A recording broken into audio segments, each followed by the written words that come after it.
बिस्मिल्लाहिर्रहमानिर्रहीम इन्ना अतैनकल कौसर फसल्लि लिरब्बिका वनहर इन्न शानियका हुवल अबतर सदक़ल्लाहु अलियुल अज़ीम। एक क़ता मौलाना मौसूफ़ का ही हाजिर है। अली का लख्त जिगर फ़ातिमा का नूर निगाह, अली का लख्त जिगर फ़ातिमा का नूर निगाह, ज़ुबान नबी ने चुसाई जिसे खुदा है गवाह, ज़ुबान नबी ने चुसाई जिसे खुदा है गवाह, तो लहू से अपने वो सहराए करबला पर रज़ा लिखेगा अशहदु अन ला इलाहा इल्लल्लाह। और एक कलाम है, चंद शेर हैं, हाजिर खिदमत है क़िबला। हाय अब्बास को तूने ना पिलाया पानी, हाय अब्बास को तूने ना पिलाया पानी, अलक़मा किस लिए अपना संभाला पानी, और इसको नाना कहीं पास दिखाई न दिए, इसको नाना कहीं, इसको नाना तो कहीं पास दिखाई न दिए, मांगता किससे मोहम्मद का नवासा पानी। और ये जो कहता है कि बहता हूँ मैं हर एक के लिए, ये जो कहता है मैं बहता हूँ हर एक के लिए, कूफियों जैसा ही है, कूफियों जैसा ही बेअद है झूठा पानी। और मेरी आँखों से मेरे दिल पे बरसते बादल, मेरी आँखों से मेरे दिल पे बरसते बादल, तू ही बरसाना वहाँ, तू ही बरसाना वहाँ दश्त में उगला पानी। और अर्श कैसे न हिला होगा सदा पर उसकी, अर्श कैसे न हिला होगा सदा पर उसकी, जब सकीना ने कहा होगा कि बाबा पानी। और आबे ज़मज़म ने भी सर चश्म में पटखा होगा, आबे ज़मज़म ने भी सर चश्मे में पटखा होगा, हौज़े कौसर में तड़पता रहा होगा पानी, हाय अब्बास को तूने न पिलाया पानी।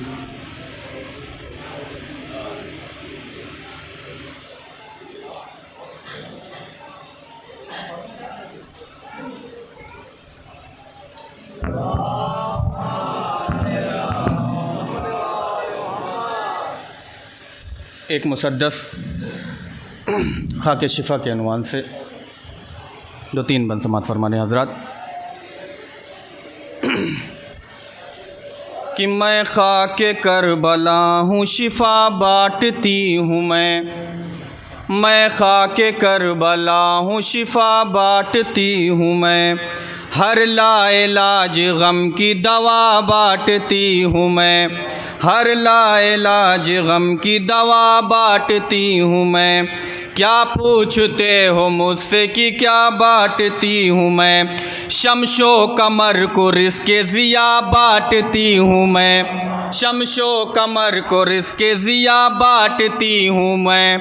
सोचो सोचो ज़रा सी देर किधर जाए कायनात, मैं भी शिफा न बाँटूँ तो मर जाए कायनात। सोचो ज़रा सी देर किधर जाए कायनात, मैं भी शिफा न बाँटूँ तो मर जाए कायनात। जो दुश्मने हुसैन है मेरा है वो रकीब, जो दुश्मने हुसैन है मेरा है वो रकीब, मेरा मतलब है करबो बला और मैं तबीब, मेरा मतलब है करबो बला और मैं तबीब। आते हैं सब यहाँ पे तवंगर हो या गरीब, आते हैं सब यहाँ पे तवंगर हो या गरीब, दावा है मेरा जैसा जिसका भी हो नसीब। अरे ले आओ उसको जिसकी जहाँ में दवा नहीं, उसको शिफा न दूँ तो मैं खाके शिफा नहीं। ले आओ उसको जिसकी जहाँ में दवा नहीं, उसको शिफा न दूँ तो मैं खाके शिफा नहीं। मेरा मुकाम दीन पैगंबर से पूछ लो, हूँ कितनी खुश नसीब मुक़द्दर से पूछ लो। जौहर है मुझ में कितने ये गौहर से पूछ लो, है कितने लाल मुझ में कलंदर से पूछ लो। अरे पूछो पूछो अकीदतों से मेरा क्या मुकाम है, अरे मिट्टी हूँ फिर भी पाँव लगाना हराम है।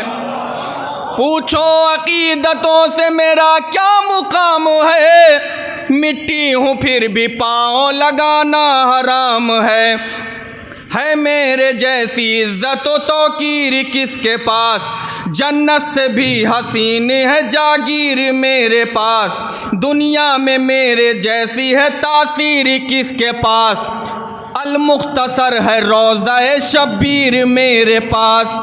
अल-मुख्तसर है रोज़ा शब्बीर मेरे पास।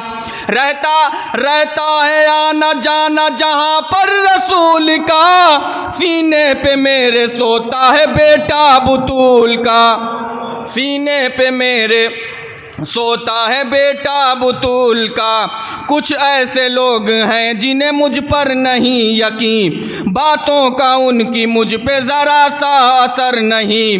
अरे मरने के बाद उनसे निपट लेगी खुद ज़मीं, जब साथ उनके कोई नहीं होगा हम नशीं। जिस दम लहद में तीरगी उनको सदाएगी, रह रह के उनको खाके शिफा याद आएगी। जिस दम लहद में तीरगी उनको सताएगी, रह रह के उनको खाके शिफा याद आएगी। मख्ताब सवन फरमाया हज़रत कि सज्जाद किबरिया की कसम मैं करीम हूँ, ईसा भी जिससे मांगे दवा वो हकीम हूँ। गोया ज़बान नहीं है मैं फिर भी कलीम हूँ, गलती से ये भी कहना नहीं मैं यतीम हूँ। नबियों ने सर को यूँ मेरे आगे झुकाया है, मुझको अबू तुराब ने बेटी बनाया है। नबियों ने सर को यूं मेरे आगे झुकाया है, मुझको अबू तुराब ने बेटी बनाया है। आइए हज़रात, गुज़ारिश है मोहतरम जनाब दिलकश साहब से तशरीफ़ लाएँ और पेशखानी के फ़राइज़ को अंजाम दे। बावाज़ बुलंद सलवात से इस्तक़बाल करें।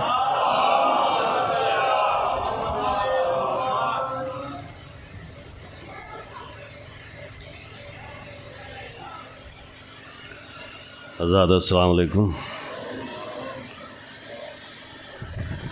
चंद अशार आपके सामने पेश हैं बिखरे हुए थे। निहालचा देखिए। हुसैन पुश्ते रसूल खुदा पे बैठे हैं,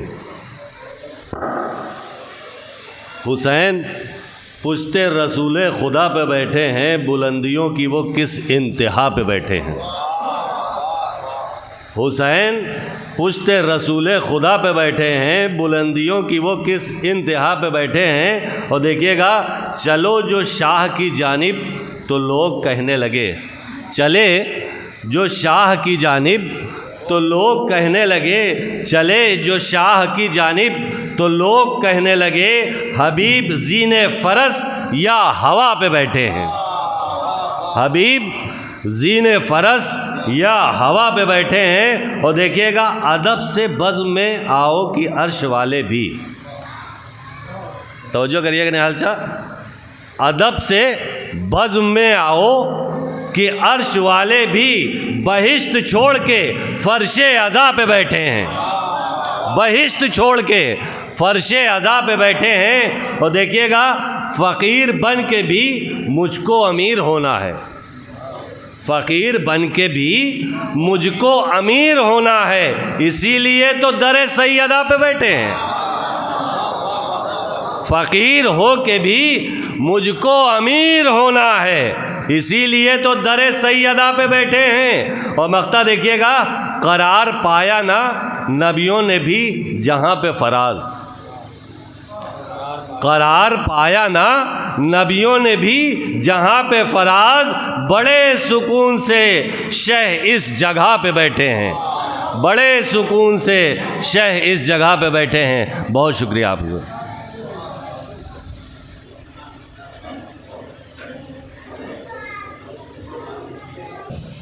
आइए हज़रात, गुज़ारिश है मोहतरम जनाब निहाल रज़ी साहब से कि तशरीफ़ लाएँ और पेशखानी के फ़राज़ को अंजाम दें। बावाज़ बुलंद सलवात से इस्तक़बाल करें।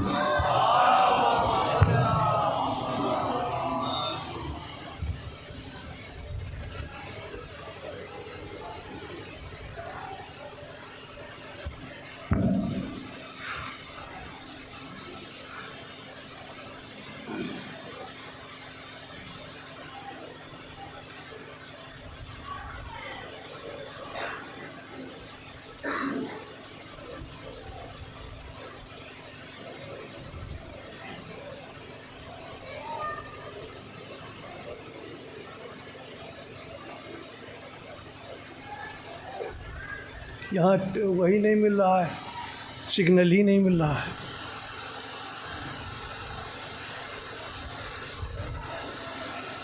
सलाम का मतलब याद आ रहा है, सुन लीजिए।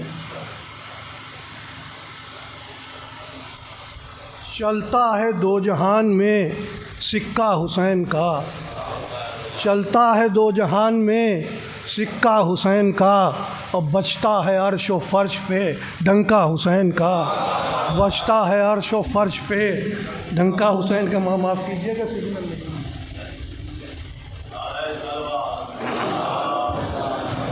आइए हज़रात, बड़े अदब व एहतराम से गुज़ारिश है ख़तीब अहले बैत आली जनाब मौलाना मोहम्मद रज़ा ज़ैदपुरी साहब से कि तशरीफ़ लाएँ और मजलिस को ख़िताब फरमाएँ। आप हज़रात बावाज़ बुलंद सलवात से इस्तक़बाल करें।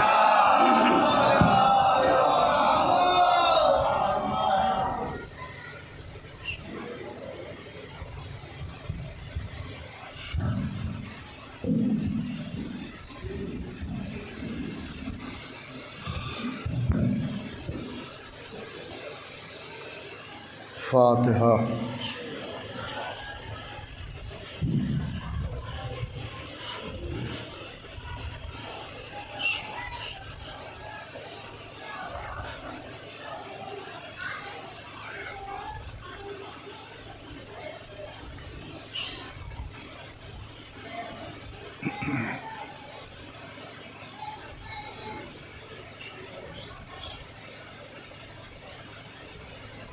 अऊज़ु बिल्लाहि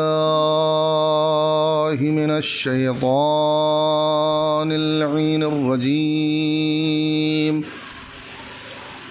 बिस्मिल्लाहिर रहमानिर रहीम। अल्हम्दुलिल्लाहि रब्बिल आलमीन बारिल खलाइक़ अजमईन, वस्सलातु वस्सलामु अला सय्यदिल अव्वलीन वल आखिरीन, खैरिल मुबश्शिरीन वल मुनज़रीन, अल मुलक़्क़ब बिताहा व यासीन, सय्यदना व नबिय्यना व हबीब क़ुलूबिना मौलाना अबिल क़ासिम मुहम्मद व अला अहले बैतिहि अत्तय्यबीन अत्ताहिरीन अल मासूमीन अल मज़लूमीन, वलानतुल्लाहि अला अअदाइहिम अजमईन मिन यौमिना हाज़ा इला यौमिद्दीन। अम्मा बअदु फ़क़द क़ाल रसूलुल्लाहि सल्लल्लाहु अलैहि व आलिहि वसल्लम। बिस्मिल्लाहिर्रहमानिर्रहीम। हुसैनुम मिन्नी व अना मिनल हुसैन, अहब्बल्लाहु मन अहब्बा हुसैना व अबग़ज़ल्लाहु मन अबग़ज़ा हुसैना। सलवात पढ़ मोहम्मद। बुज़ुर्गान मिल्लत, बरादरान ईमानी, यकीनन ज़िक्र सय्यदुश्शुहदा वो मोजज़ा है कि जिस पर न वक्त असरअंदाज होता है न इस पर मौसम असरअंदाज होता है। इसलिए कि सय्यदुश्शुहदा की वो लाजवाल क़ुरबानी कि जिस क़ुरबानी ने पूरी दुनिया को मबहूत कर दिया और आज भी ये पूरा आलम, ये सारी कायनात सोच रही है कि क्या कोई इंसान गला कटा के भी फतहयाब हो सकता है। सन 61 हिजरी में करबला के उफ़क़ पर जो सुर्ख़ी नमूदार हुई थी, वो सुर्ख़ी जब कायनात पर फैली और उस सुर्ख़ी ने जब शहर शहर और गांव-गांव पर और क़रिए-क़रिए में हुसैनियत का लाज़वाल और अबदी पैगाम नश्र किया, तो फिर सारी दुनिया सिर्फ़ एक आवाज़ में एक साथ बोलने लगी, या हुसैन या हुसैन या हुसैन। इसलिए कि हर कौम और हर कबीले के अपने अलग अलग नारे होते हैं। ज़रूरी नहीं है कि किसी कौम और कबीले के नारे को हम और आप लगाएं, या कोई हमारे मखसूस नारे को कोई कौम और कबीला लगाए। हर कौम और कबीला अपने अपने लिहाज से, अपने अपने एतबार से, अपने अपने वक्त पर जिस नारे की ज़रूरत होती है उस नारे को बुलंद करता है। लेकिन ये भी एक मोजज़ा देखा गया है आशूरे मुहर्रम सन 61 हिजरी के बाद कि अगर मज़लूमियत चाहे जिस तबके से ताल्लुक़ रखती हो, चाहे जिस मज़हब से ताल्लुक़ रखती हो, चाहे जिस मसलक से ताल्लुक़ रखती हो, जब भी इंसान पर जुल्म होता है और इंसान सताया जाता है, जब भी मज़लूमियत कराहती है, तो उसके लबों से सिर्फ़ एक नाम निकलता है बग़ैर किसी तफ़रीक़ मज़हब व मिल्लत के। वो नाम सरकार सय्यदुश्शुहदा का होता है, वो नाम हुसैन इब्न अली का होता है। इसलिए आज लाख नारे लगाए जाएं, चाहे जिस जाविये से लगा जाएं, चाहे जिस रुख से लगाए जाएं कि हम पसमानदा तबके के बहुत बड़े रहबर हैं, हम पसमानदा तबके के बड़े ही खैर ख़्वाह हैं, हम पसमानदा तबके के बड़ा ही ख्याल रखने वाले हो। लेकिन करबला के मैदान में हुसैनियत ने जो तमाम दीवारें गिराई हैं नस्ल और रंग की, और उसके बाद वहाँ से जो हुर्रियत का पैगाम दिया है, याद रखिए फिर दुनिया आज किसी को याद नहीं करती है। अगर जब बात आती है और अगर कोई याद आता है तो वो सरकार सय्यदुश्शुहदा इमाम हुसैन की ज़ात होती है। एक सलावत पढ़ दे मोहम्मद व आले मोहम्मद पर, वरना आप खुद देखें अजीज़ान मोहतरम, ये दुनिया है, यहाँ हर इंसान आज़ाद है। किसी इंसान को आप बाउंड नहीं कर सकते हैं कि आप फ़लाँ चीज़ मनाइए, फ़लाँ चीज़ न मनाइए। आप किसी फ़िरक़े से ये नहीं कह सकते हैं कि आप मसलन हमारे प्रोग्राम में शरीक होइए या ना शरीक होइए। लेकिन आप देखिए हर इंसान, दुनिया के जितने भी मज़हब पाए जाते हैं, मैं बग़ैर किसी मज़हब का नाम लिए हुए, मैं बग़ैर किसी फ़िरक़े का नाम लिए हुए, बग़ैर किसी मसलक का नाम लिए हुए, कोई ज़रूरी नहीं है कि अगर कोई मसलक प्रोग्राम कर रहा हो तो उसके सारे तबके पहुंच जाएं, सारे मज़हब वाले पहुंच जाएं, सारे मसलक वाले पहुंच जाएं, सारे रंग वाले पहुंच जाएं, सारी नस्ल वाले पहुंच जाएं। लेकिन अज़ीज़ान मोहतरम, सिर्फ़ एक तारीख़ ऐसी है कि जिस दिन सारे इंसान सोगवार होते हैं, जिस दिन सारे इंसान मिल के गम मनाते हैं। कोई पूछे बढ़ के, भाई आप क्यों गम मना रहे हैं, आपका ताल्लुक़ नहीं है? कहा नहीं, ताल्लुक़ है। हर वो इंसान जो अपने जो अपने सीने में दिल रखता है, उस पर लाजिमो वाजिब है कि इंसानियत के नाते हुसैन का गम मनाया जाए। इंसानियत के नाते हुसैन का गम मनाया जाए। हो सकता है हमारा कोई दोस्त, हमारा अजीज़, हमारा कोई बुजुर्ग सोचे कि भाई सारे इंसान कहाँ हुसैन का गम मना रहे हैं। दुनिया में बहुत से आदमी दिखाई देते हैं। अज़ीज़ान मोहतरम, गौर करने की बात है। हमारी गलतफहमी ये है कि हम हर दो पैरों पर चलने वाले, हर दो हाथ रखने वाले, हर दो आंखें रखने वाले, हर दो कान रखने वाले, एक सर रखने वाले को इंसान समझ लेते हैं। ज़रूरी नहीं है कि दो पैरों वाला इन आदमी जो पैरों पर चल रहा हो वो इंसान हो, जो दो हाथ रखता हो वो इंसान हो। नहीं, कोई भी ऐसा वजूद रखने वाला आदमी तो हो सकता है, इंसान नहीं हो सकता। इसलिए आदम की सभी औलाद हैं, उससे किसी को इनकार नहीं है कि जो भी आदम की औलाद है वो आदमी है। लेकिन इंसान वही है जो अपने सीने में दर्द रखे। और याद रखिए, जिसके सीने में दर्द पाया जाता है उसका ताल्लुक कहीं से हो या न हो, करबला से ज़रूर होता है। सलवात पढ़ दे मोहम्मद व आले मोहम्मद पर।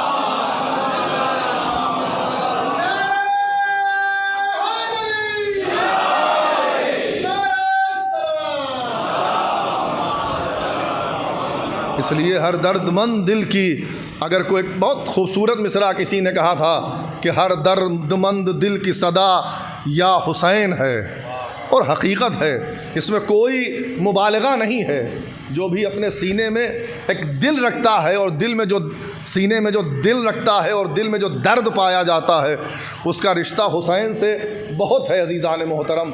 इसीलिए हुसैन जब रुख़सत, मैं मसाइब की मंजिल में नहीं हूँ, हुसैन जब रुख़सत आखिर के लिए आए हैं और इमाम सज्जाद को जो पैगाम दिया है तो वहाँ ये नहीं कहा है कि मेरे लाल जब मदीने जाना कैद से छूटकर तो हमारे नाना की उम्मत को हमारा सलाम कहना या शियों को हमारा सलाम कहना। हमारे चाहने वालों को, चाहने वालों में मजहब व मिल्लत की क़ैद नहीं होती है।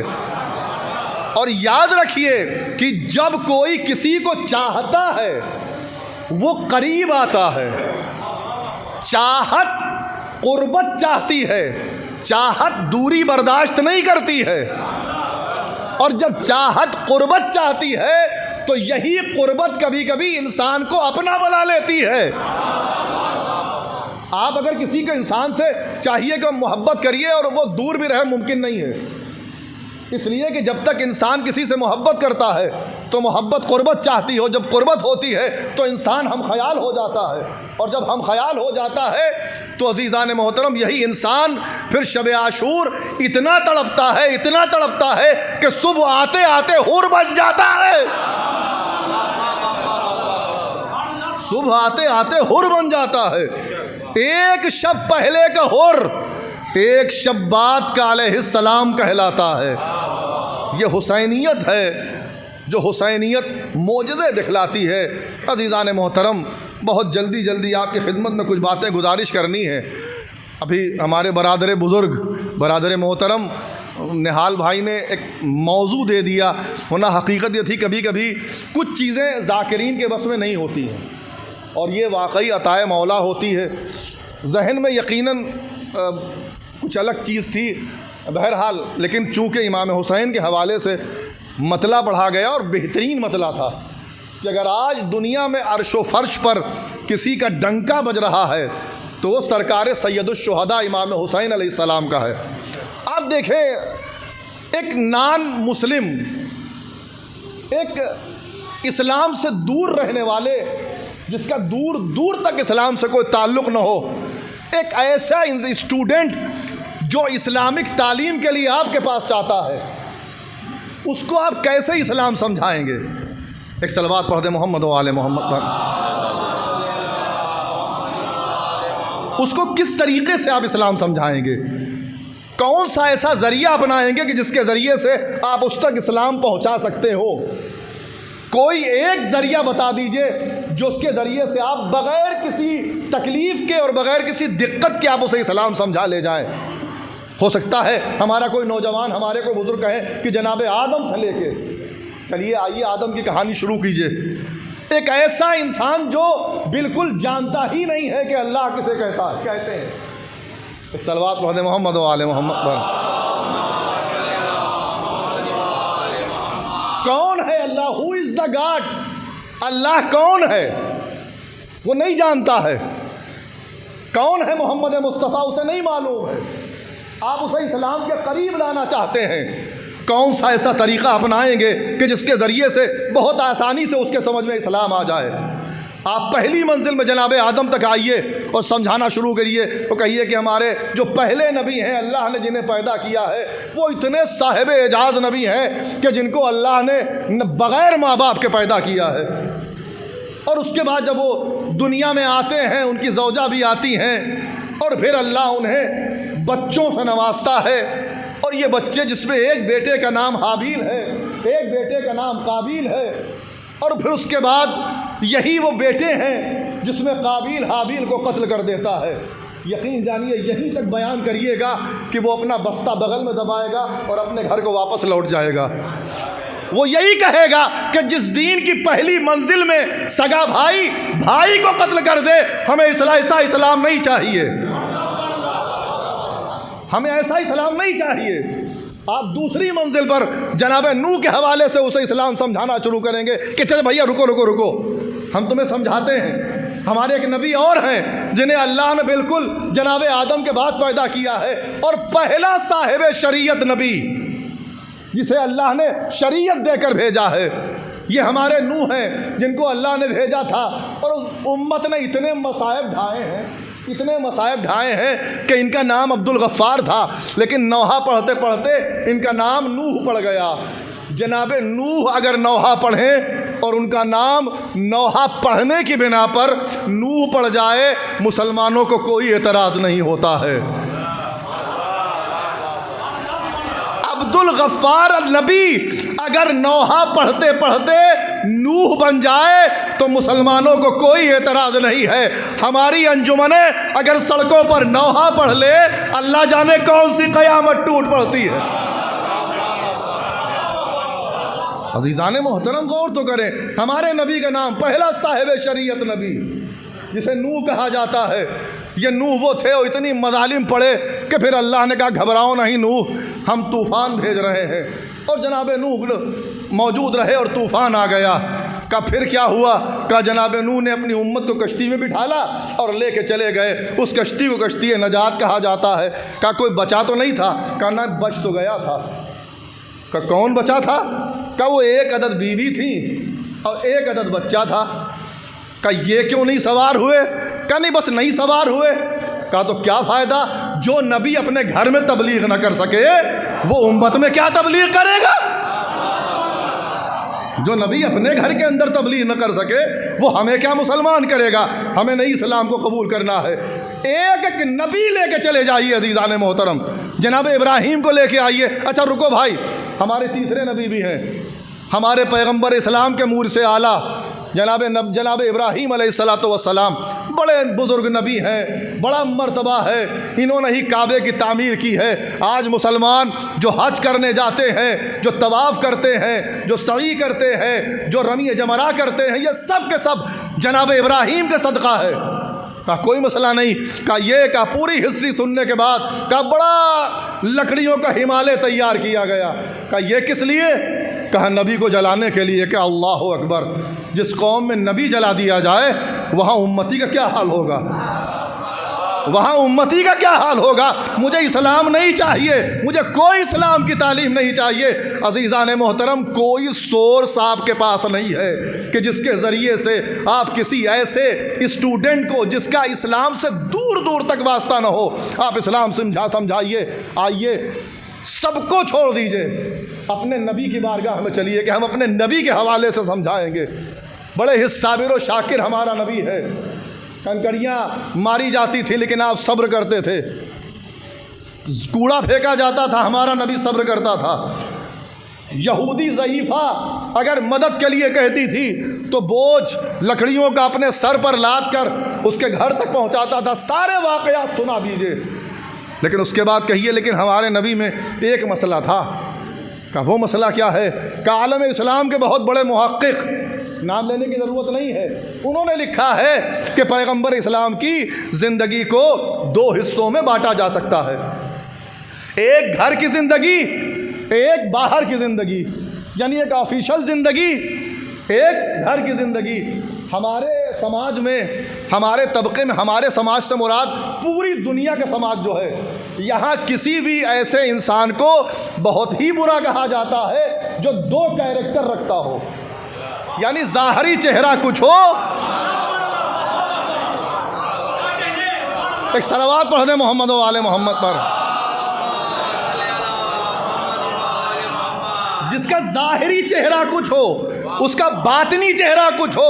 आप खुद सोचिए, हमारे समाज में जो दो चेहरे रखता हो उसे इतना बुरा कहा जाता है, आप नबी के हवाले से इस्लाम समझाने चले। आप खुद सोचिए, आज जितने एतराज़ात हुए हैं पैगंबर इस्लाम पर, इसका अगर कोई ज़िम्मेदार है तो वो ज़िम्मेदार नहीं है जिसने पैगंबर पर एतराज़ किया है, बल्कि वो ज़िम्मेदार है जिसने पैगंबर इस्लाम की सीरतें लिखी हैं। ज़रूरत इस बात की है कि उन सीरत को करेक्शन किया जाए। बड़ी खूबसूरत बात कही थी किसी मौके के ऊपर हुज्जतुल इस्लाम वल मुस्लिमीन अल्लामा आयतुल्लाह अकीलुल गरवी साहब ने। उन्होंने लिखा है कि पैगंबर इस्लाम की सीरत लिखने वालों में जो सीरतें लिखी हैं उसके सबसे बड़ी खामी ये की है कि पैगंबर इस्लाम की सीरतें कुरान के ख़िलाफ़ लिखी गई हैं। और होना यह चाहिए कि पैगंबर इस्लाम की सीरत कुरान के मुताबिक लिखी जाए। और याद रखिए, कुरान का इल्म अहले बैत के अलावा किसी के पास नहीं है, इसलिए या तो अहले बैत वाला इल्म पैदा कीजिए या फिर आइए और अहले बैत की चौखट पर सर झुकाइए। यहाँ से जो जो मिलता चला जाए उसे अपने कशकोले गदागरी में भरते चले जाइए। यकीन जानिए कि दर वो है जहाँ से सब कुछ मिलेगा। तो पैगंबर इस्लाम की ज़ात के से भी आप किसी नाबलद इंसान को इस्लाम के दायरे में नहीं ला सकते, उसे आप इस्लाम की तालीम नहीं दे सकते हैं। अब एक सोर्स बचता है, आप कह सकते हैं कि मौलाए कायनात की ज़ात, लेकिन मौलाए कायनात की ज़ात से भी इस्लाम समझाने में एक दिक्कत आएगी। यहाँ भी जो नंबर शुमारी का मसला है, ये सबसे बड़ा मसला आड़े आएगा। वो कहेगा हम इस हवाले से पहचानेंगे, एक साहब कहेंगे नहीं हम तो इस हवाले से पहचानेंगे। बस जहाँ ख़यालात में इख्तिलाफ पाया जाएगा वहीं से ये इंसान खड़ा हो जाएगा। अब अगर कोई ज़ात बचती है तो वो सिर्फ एक ज़ात है, करबला के उस शहीद आज़म की ज़ात, सरकार सैयदुश्शुहदा की ज़ात, हुसैन इब्ने अली के ज़रिए के जैसे कि जिसके ज़रिए से आप इस्लाम समझा देंगे, उसे तौहीद भी समझ में आ जाएगी, रिसालत भी समझ में आ जाएगी। और ये अज़ीज़ान मोहतरम मैं नहीं कह रहा हूँ, आप जहाँ तक हो सके हुसैनियत की हिस्ट्री पढ़ते चले जाइए, आपको एक ज़ात सरकार सैयदुश्शुहदा की मिलेगी कि आपको हर तबक़े, हर ख़याल, हर मसलक, हर मज़हब के लोग जब भी कलम उठाते हैं तो सबसे पहला सजदा करबला के उस शहीद आज़म को किया जाता है। और इस्लाम अगर समझ में आता है, जन्नत व दोज़ख समझ में आती है, करबला समझ में आती है, तो सिर्फ हुसैन की ज़ात वाला सिफ़ात से। वरना आप खुद सोचें, अक्सर आपने सुने होंगे वाक़यात, मुझे वाक़यात नहीं दोहराने हैं, करबला की मज़लूमियत इंसान को इस्लाम से करीब कर देती है। आप करबला की कुर्बानियाँ पढ़ना शुरू करेंगे तो सबसे पहला मरहला जितने भी शहीद हुए हैं उसमें अगर कोई शहीद है तो शहज़ादे जनाब अली असग़र, जिनकी कुर्बानी आज भी लोगों के दिलों में वो जगह पैदा कर देती है कि हमारे बरादरान वतन की औरतें जब जुलूस निकलता है तो असग़र के नाम पर उस दूध को अली असग़र की बारगाह में हदिया करके बताती हैं कि हम आदमी नहीं हैं, हम इंसान हैं और हमारे सीनों में दिल पाया जाता है और दिल में दर्द पाया जाता है। वरना अजीज़ों आप खुद देखें, मैं नहीं कह रहा हूँ। हुसैन कौन है? हुसैन, एक सलवात पढ़ दे मोहम्मद वाले मोहम्मद पर।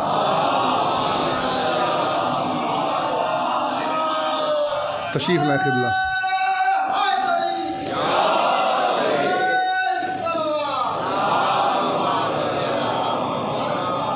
वरना आप खुद सोचें, वो जितने भी हमारी कौम से अलग हजरात जो अपने दिल में दर्द रखते हैं, जो इंसान हैं, उन्होंने जब जब कलम उठाया है सरकार सैयदुश्शुहदा की बारगाह में खराज अक़ीदत पेश किया है। यही लखनऊ ज़्यादा दूर नहीं है। जब कोई आदमी हुसैन को समझ लेता है तो फिर इस तरीक़े से सज्जा करता है। मैं नाम इसलिए नहीं ले रहा हूँ कि नाम लूँगा मख्ते में ख़ुद उसका नाम आता है। वो कहते हैं कि जन्नत में यही कह के चले जाएंगे माथुर, जन्नत में यही कह के चले जाएंगे माथुर, शब्बीर के कदमों के निशा ढूंढ रहे हैं। यानी माथुर जैसा इंसान भी जानता है कि जन्नत तक अगर कोई ले जा सकता है तो वो हुसैन की ज़ात है, वरना आसान नहीं है। इसलिए कि जन्नत तो इमाम हुसैन ने करबला में उतार रखी है। आज ये अय्याम जो चल रहे हैं अजीज़ान मोहतरम, ये अरबईन के अय्याम कहे जाते हैं, इन्हें अय्याम अरबईन हुसैनी कहा जाता है। और आप जाके देखें, जूक दर जूक काफ़िले हैं जो जा रहे हैं। और इसमें आप तक बहरहाल अब तो बड़ा आसान है, मोबाइल के ज़रिए से सारी ख़बरें आ जाती हैं। रिकॉर्ड मजमा इस साल हो रहा है। जो 2 करोड़ 4 करोड़ तक के अफराद होते थे, इस साल जो रिपोर्टें आई हैं वो तकरीबन अब तक के, यानी वहाँ पर एक दिन आगे चल रहा है हिसाब किताब। यानी हमारे यहाँ अगर आज 17 है तो वहाँ 18 है। परसों तक की रिपोर्ट ये थी कि 7 करोड़ अफराद पहुँच चुके हैं। 7 करोड़ अफराद। जहन में आने वाली बात है, इस गांव की कैपेसिटी कितनी है मुझे नहीं मालूम, लेकिन एक मिसाल दे रहा हूँ। मसलन ये इमामबाड़ा, जिसके अंदर मिसाल के तौर पे 100 अफराद आ जाते हैं, और आप किसी से कहिए कि यहाँ पर इस इमामबाड़े में 1000 अफराद बैठे हैं, कोई यकीन करेगा? नहीं यकीन कर सकता है। लेकिन कुदरत दिखलाना चाहती है। इतने ज़्यादा कैमरे लगे हुए हैं, अगर मुझ जैसा कम इल्म इंसान इनकार भी कर दे तो आके सोशल मीडिया गवाही देगा कि नहीं देखो। अच्छा, फिर ये चीज़ें इराक़ में जो फ़्लाइटें उतर रही हैं वो सारी इराक़ की फ़्लाइट तो है नहीं, उसमें अमीरात की फ़्लाइट भी हैं, उसमें हिंदुस्तान की फ़्लाइट भी है, उसमें ईरान की फ़्लाइट भी है, अमेरिका की भी है, सारी जगह की भी है। वो नजफ़ का एयरपोर्ट, जिस एयरपोर्ट पर तकरीबन कोविड पीरियड से पहले 200 से 150 फ़्लाइटें रोज़ उतरती थीं, इस साल का आलम यह है कि वहाँ पर तकरीबन 700 फ़्लाइटें एक दिन में उतरी हैं। मैं उस पर बात ही नहीं कर रहा हूँ, मैं बात कर रहा हूँ कि वो इराक़ जिसके अंदर 1 करोड़ या 1.5 करोड़ इतने अफराद की कैपेसिटी है पूरे इराक़ की, वहाँ आखिर ये 7 करोड़ आए तो कैसे आए? कैसे आए? अक्ल में आने वाली बात नहीं है। और हमारा मजहब इस्लाम जो है ये दीन अक्ल है। हमारे यहाँ तौहम परस्ती से काम नहीं चलता है, वहाँ पर ये हुआ, वहाँ पर वो हुआ, हमारे नहीं नहीं कुछ नहीं। अक्ली तौर पर क्या है? अगर इसीलिए कुरान मजीद में कहा गया है कि ला इकराहा फिद दीन, दीन में कोई जबर नहीं है। आप नमाज तो दूसरे के कहने से पढ़ सकते हैं, रोज़ा रख सकते हैं। हमारे यहाँ फुरूए दीन में इसीलिए तकलीद है, उसूल दीन में तकलीद नहीं है। आप मरजाए वक्त के कहने से तौहीद कबूल नहीं करेंगे, आप आलिम दीन के कहने से कबूल नहीं करेंगे तौहीद। जब आपको लगे कि हाँ वाकई वो परवरदिगार वहदहू ला शरीक है, तब आप एक मानिए उसे। हमारा मज़हब तो अब अज़ीज़ान मोहतरम सिर्फ अक़ीदतन ये कह के चले जाना कि नहीं हमारे यहाँ इराक़ में इस साल 700 करोड़ अफराद आए। कैसे आए हैं? किस तरीक़े से आए हैं? हो सकता है हमारा नौजवान, जज्बाती नौजवान, हुसैनी नौजवान कोई कह दे कि नहीं मोजज़ा हुआ, यकीनन मोजज़ा है, मैं मानता हूँ, लेकिन दलील लाइए कि मोजज़ा हुआ है। दलील है, दलील दीजिए अज़ीज़ान मोहतरम। मेरे बुज़ुर्ग हज़रात जानते हैं, मुझसे बेहतर जानते हैं, मैं बुज़ुर्गों से मादरत के साथ अपने नौजवानों से दलील दीजिए।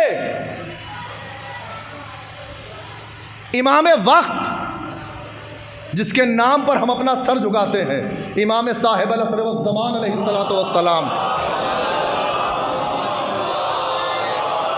रवायत के फ़िक्रे हैं कि जब दुनिया जुल्म जौर से भर जाएगी तो हमारा इमाम इस दुनिया में आएगा और आने के बाद दुनिया को अदल इंसाफ से भर देगा। तो जब हमारा इमाम आएगा उसका पहला कदम क्या होगा, उसका फर्स्ट स्टेप क्या होगा, वो सबसे पहले क्या करेगा? तो रवायात के जुमले हैं कि मेरा मौला जिस वक्त आएगा उस वक्त काबे की दीवार में टेक लगा के खड़ा होगा और एक आवाज़ बुलंद करेगा, वो आवाज़ परवरदिगार आलम सारी दुनिया में फैलाएगा। और जब वो सारी दुनिया में आवाज़ फैल जाएगी तो फिर जो भी मोमिन होगा उसका पहला कदम उसके घर के बाहर होगा, दूसरा कदम खिदमत इमाम में होगा, दूसरा कदम खिदमत इमाम में होगा। तो बज़ीज़ों अब तो मुझे कहने दीजिए, जब 12वें का मोजज़ा ये है कि ज़मीन सिमट जाएगी तो तीसरे का मोजज़ा है ज़मीन फैल जाएगी। एक सलावत पढ़ दे मोहम्मद व आले मोहम्मद पर। ये है अज़ीज़ान मोहतरम, आज दुनिया को ताज्जुब न करना चाहिए। ये वो हुसैन है कि जिन्होंने अपना पूरा घर परवरदिगार आलम की राह में कुर्बान कर दिया। आज जो कुछ भी है वो सब हुसैन के सदक़े में है। आज जो अभी सब तस्करे चल रहे हैं, आपने मुसलसल मजालिस अज़ा सुनी होंगी और इंशाअल्लाह ताला 8 रबीउल अव्वल तक और हयात रही सब इंशाअल्लाह साल भर मजालिस अज़ा सुनते रहेंगे। क्या इन सारी मजालिस में हुसैन का जिक्र होता है? क्या इन सारी मजालिस में फ़ज़ाइल ता मसाइब हुसैन का जिक्र होता है? क्या नहीं होता है? कहीं कुरान का जिक्र होता है, कहीं अहादीस मासूमीन का जिक्र होता है, कहीं रसूल का जिक्र होता है, कहीं आदम का जिक्र होता है, कहीं नूह का होता है, कहीं कुरान का हो, सारे जिक्र होते हैं। किसके सदक़े में होते हैं? अगर करबला में इमाम हुसैन कुर्बानी न देते, इमाम हुसैन शहीद न होते, 1% आप सोच लीजिए, तो क्या आदम का तस्करा होता? क्या नूह का तस्करा होता? क्या कुरान का तस्करा होता?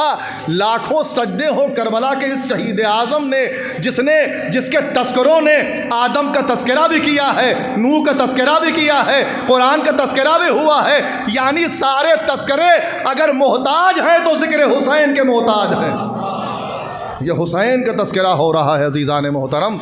आज एहसान है उन हुसैन इब्न अली का हम सब के ऊपर कि हम पर लाजिम व वाजिब है कि हम जब तक इस दुनिया में रह रहे हैं और उस परवरदिगार आलम के दी हुई ग़ज़ा नोश कर रहे हैं, तो चाहे वो खाना हो या पानी हो, हर इंसान, सिर्फ एक कौम की बात नहीं है, हर इंसान पर वाजिब है कि वो हुसैन सैयदुश्शुहदा का तस्करा करे, वो हुसैन गरीब नैनवा का तस्करा करे।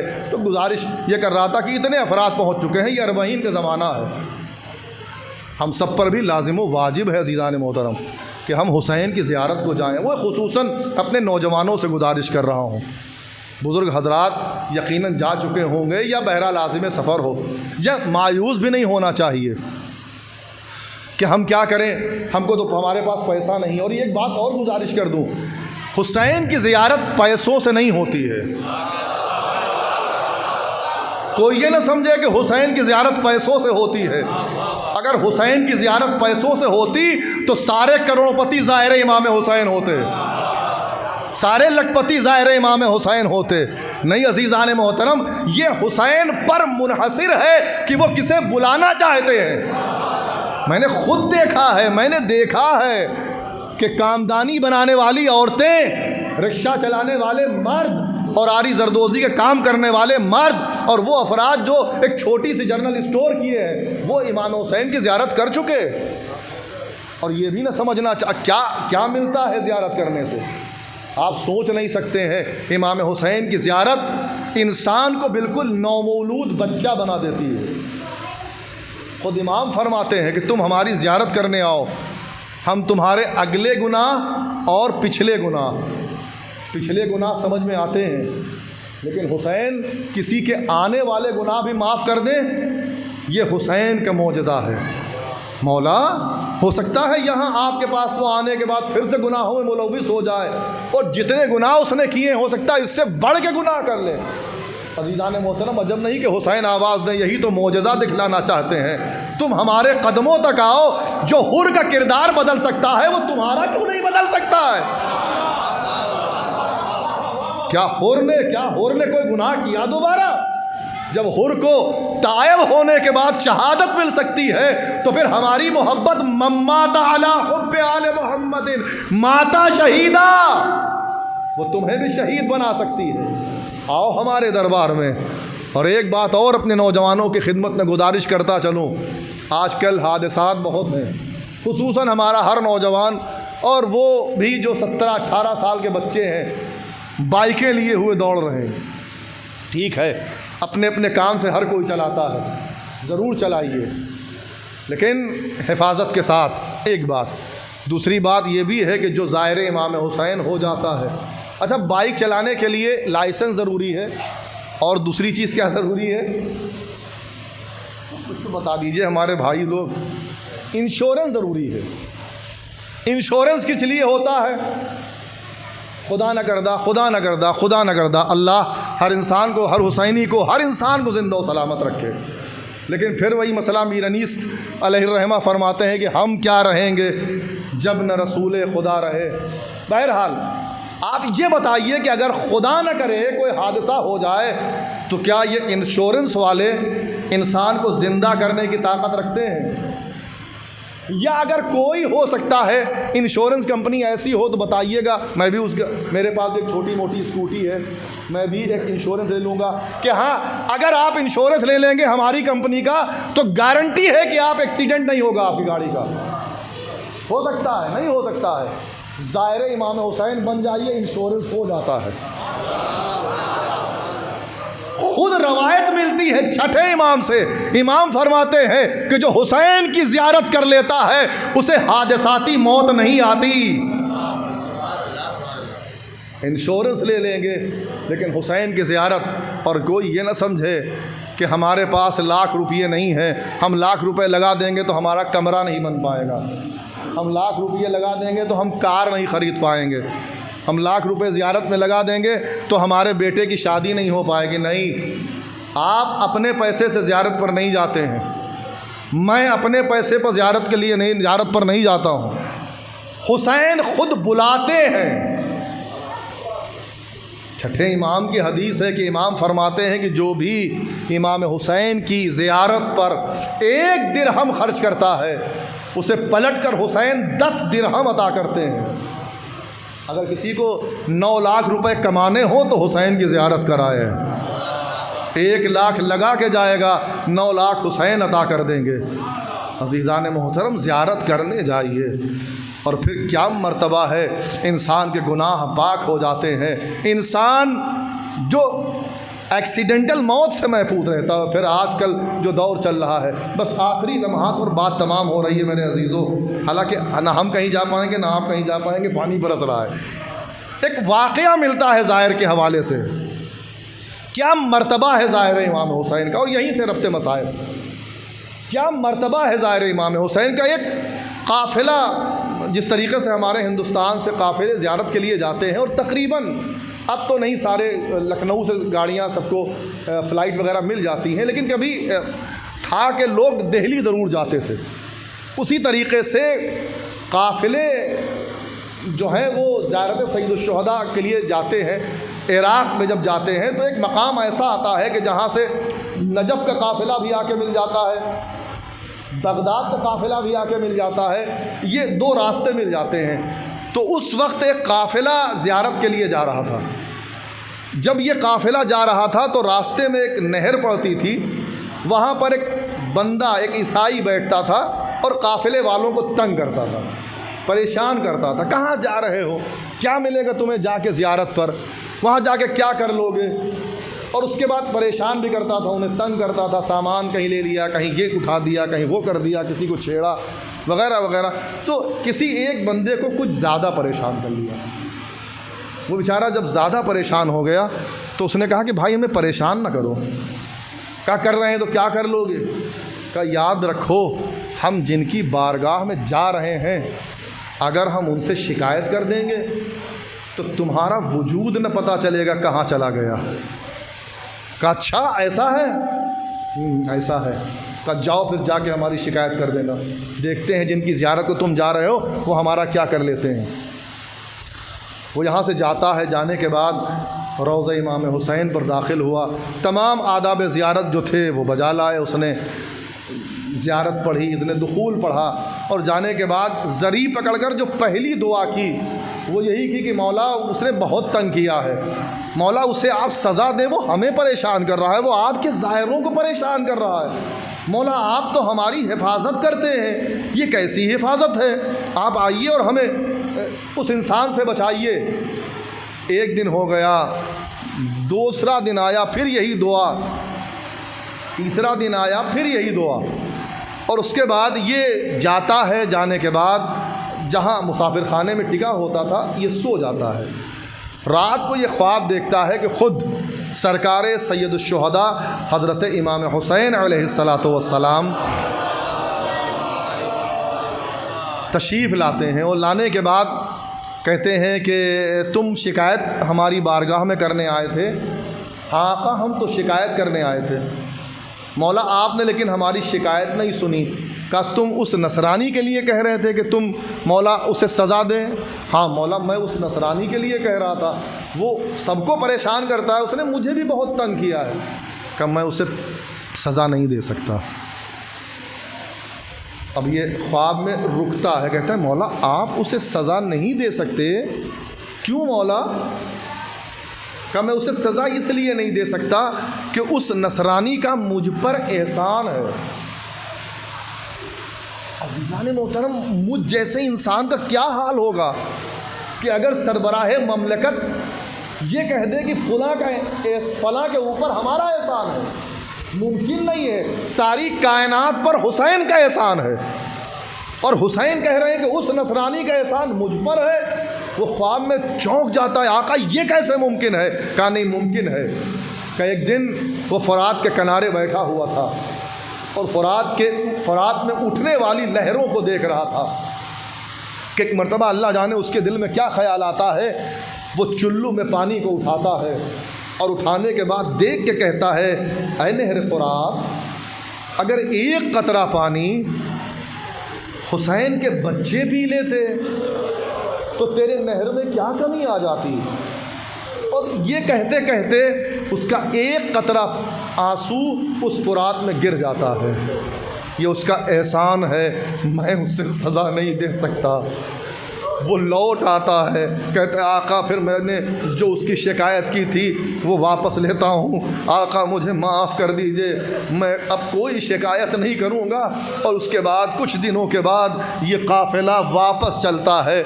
जब उसी मकाम पर पहुँचता है तो क्या देखता है कि वही इंसान जिसकी ये शिकायत करने गया था वो उसी मकाम पर बैठा है। कहता है तुम तो मेरी शिकायत करने गए थे, लो देखो मुझे कुछ भी नहीं हुआ। ये खामोश रहता है, कहता है भाई शिकायत तो मैंने की थी, लेकिन आका ने कहा है तुम्हारा एहसान है उनके ऊपर। ये चौंकता है, कहता है कैसा एहसान? फिर वो वाक़या सुनाता, कहता है वल्लाह ये वाक़या सिर्फ मेरे अलावा किसी को मालूम नहीं है। यकीनन तुम जिसकी ज़ियारत को जाते हो वो इतने जानने वाले हैं कि जिनको सारे दिलों का हाल पता होता है। और कहता है अच्छा मैं अपनी हरकत से बाज आया, लाओ मुझे अपने दीन की तालीम दो, मैं गवाही देता हूँ अशहदु अल्ला इलाहा इल्लल्लाह व अशहदु अन्न मुहम्मदर रसूलुल्लाह। दुनिया इल्ज़ाम लगाती है इस्लाम तलवार से फैला है, आओ हुसैनियत के करीब आ जाओ, पता चल जाएगा इस्लाम तलवार से नहीं फैला है, हुसैन इस इस्लाम मज़लूमियत हुसैन से फैला है। जज़ाकुमुल्लाहु खैरल जज़ा। बस अज़ीज़ो मैंने मजलिस तमाम कर दी। ये अय्याम हुसैन के 40 के अय्याम है, काफ़िला रिहा हो चुका है, लेकिन अज़ीज़ो जिसको अरमान था वो काफ़िले से नहीं काफ़िले से छूट चुकी है। वो 4 साल की छोटी बच्ची जो अपनी माँ की आगोश में लेटकर आसमान पर उड़ते हुए परिंदों को देखती थी, अम्मा ये परिंदे कहाँ जा रहे हैं मेरे लाल, ये परिंदे अपने अपने इस वक्त रिस्क के सामान के लिए जा रहे हैं। जब शाम को वापसी होती थी फिर पूछती थी अम्मा ये परिंदे कहाँ जा रहे हैं मेरे लाल, ये परिंदे अपने अपने घरों को जा रहे हैं। माँ के गले में बाहें डाल के कहती थी अम्मा हमसे अच्छे तो ये परिंदे हैं जिन्हें शाम को उनका घर तो मिल जाता है।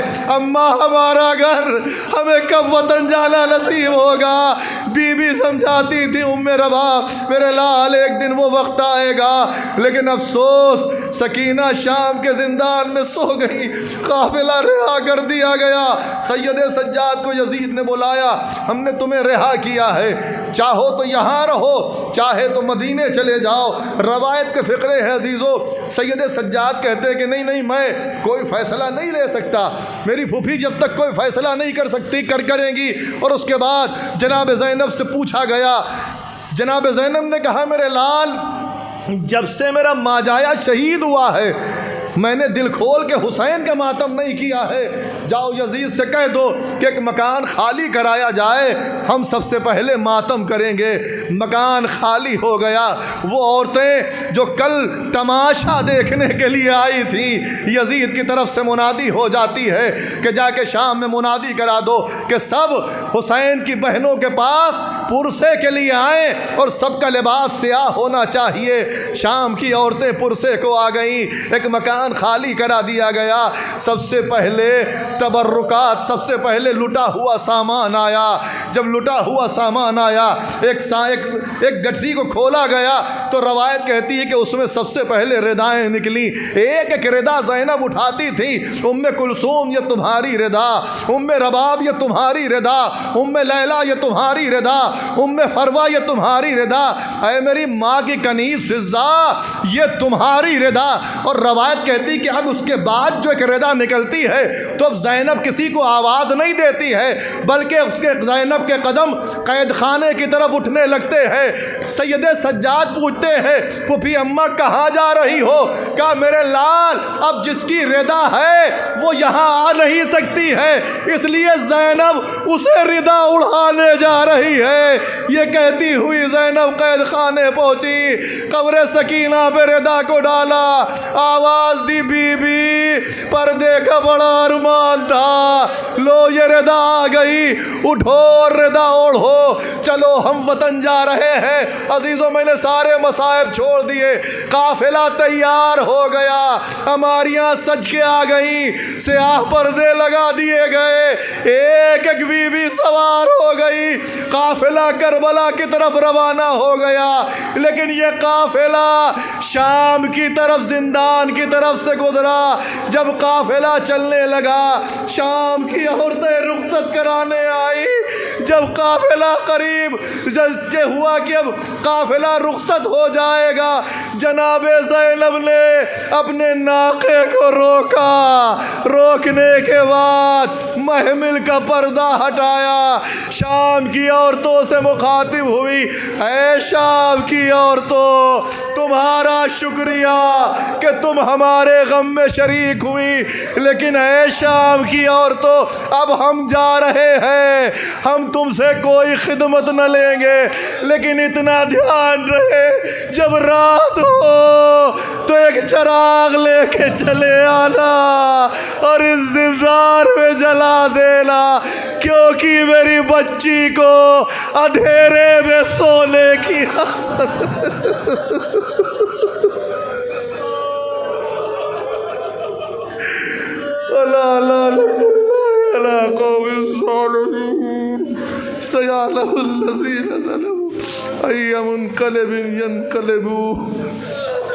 इलाही व हक़ ज़हरा व अबिहा व बालिहा व बनिहा, परवरदिगार हमारी सज़ा को कबूल फरमा।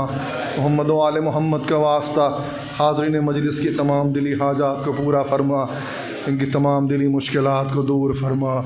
रब करीम जब तक ज़िंदा रहें, अज़ाए सय्यदुश्शुहदा के साए में ज़िंदा रहें। जब इस दुनिया से जाने लगें तब भी अज़ाए सय्यदुश्शुहदा के साए में इस दुनिया से सफ़र करें। मोहम्मद व आले मोहम्मद का वास्ता हम सब के सरपरस्त हक़ीक़ी इमाम ज़माना के ज़ुहूर में ताजील फरमा और हम सब को उनके ग़ुलामों में शुमार फरमा। रब्बना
मत लेना कफन भैया मेरे बाबा के कातिल से, मत लेना कफन भैया मेरे बाबा के कातिल से, मत लेना कफन भैया मेरे बाबा के कातिल से, मत लेना कफन भैया मेरे बाबा के कातिल से। करती हूँ वसीयत मैं ऐ भाई यही दिल से, मत लेना कफन भैया मेरे बाबा के कातिल से। ऐ भाई तेरी बहना आशुर से प्यासी है, ज़ख्मी बदन है, ज़ख्मी बदन मेरा है, खुश्क ज़बां मेरी। जब निकलेगा दम मेरा तब निकलेगा मुश्किल से, करती हूँ वसीयत मैं ऐ भाई यही दिल से, मत लेना कफन भैया मेरे बाबा के कातिल से, मत लेना कफन भैया मेरे बाबा के कातिल से। मालूम है ये भैया कांटों पे चलाते थे, हर कदम आग के शोले सर पर फेंके जाते थे। गुजरी हूँ मैं ऐ भाई कुछ ऐसी ही मंजिल से, करती हूँ वसीयत मैं ऐ भाई यही दिल से, मत लेना कफन भैया मेरे बाबा के कातिल से, मत लेना कफन भैया मेरे बाबा के कातिल से। किस तरह उठाओगे तुम मेरे जनाजे को, तड़पाती है ऐ भाई। एक बात यही मुझको मजबूर हो तुम भाई, पाबंदे सलासिल से करती हूँ वसीयत मैं ऐ भाई यही दिल से, मत लेना कफन भैया मेरे बाबा के कातिल से, मत लेना कफन भैया मेरे बाबा के कातिल से। आसानी से भाई दम मेरा निकल जाता, दीदार जो हो जाता एक बार चचा का एक बार जो आ जाते अम्मू मेरे साहिल से करती हूँ वसीयत मैं, ऐ भाई यही दिल से मत लेना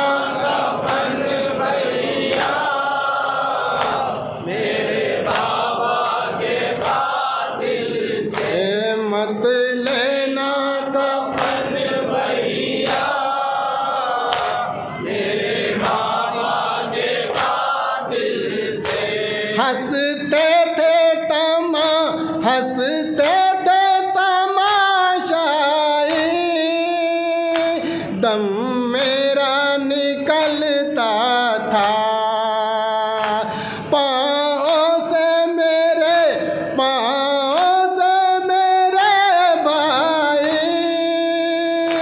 जब खून टपकता था हम रोते हुए गुजरे, जालिम की है महफिल से